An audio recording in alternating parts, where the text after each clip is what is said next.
আসসালামু আলাইকুম প্রিয় শিক্ষার্থীরা, আজকে ব্যবস্থাপনার আরেকটি গুরুত্বপূর্ণ নীতি নিয়ে আলোচনা করব। আজকের আলোচনার বিষয় ন্যায্য পারিশ্রমিকের নীতি। ব্যবস্থাপনার জনক হেনরি ফয়েলের মতে কর্মচারীদের কাজের পরিমাণ, দায়িত্ব ও দক্ষতার সঙ্গে সামঞ্জস্যপূর্ণ বেতন বা পারিশ্রমিক দেওয়া উচিত। অর্থাৎ কর্মচারী যতটা শ্রম ও দক্ষতা দিচ্ছে তার জন্য ততটাই ন্যায্য পারিশ্রমিক পেতে হবে। এতে কর্মীদের মধ্যে সন্তুষ্টি, উদ্যম ও আনুগত্য বাড়ে। এই নীতির মূল উদ্দেশ্য হচ্ছে কর্মীদের ন্যায্যভাবে মূল্যায়ন করা, তাদের মনোবল ও উৎপাদনশীলতা বাড়ানো, প্রতিষ্ঠানে অসন্তোষ ও অন্যায়বোধ কমানো।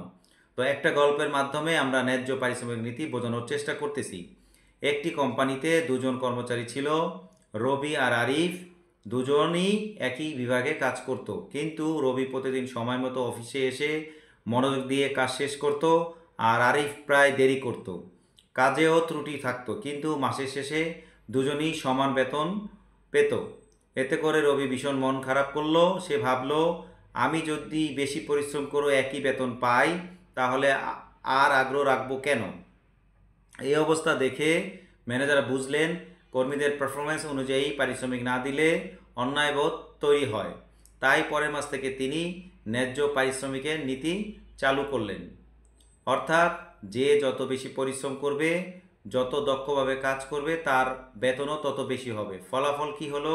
সব কর্মী উৎসাহ নিয়ে কাজ করতে শুরু করলো। অফিসের উৎপাদনও অনেক বেড়ে গেল। তো এই গল্পে যে নৈতিক শিক্ষা সেটা হচ্ছে ন্যায্য পারিশ্রমিক শুধু টাকার প্রশ্ন নয়, এটা সম্মান ও প্রেরণার প্রশ্ন।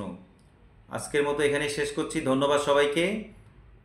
ভিডিওটি ভালো লেগে থাকলে লাইক করবে, কমেন্টস করবে, শেয়ার করবে।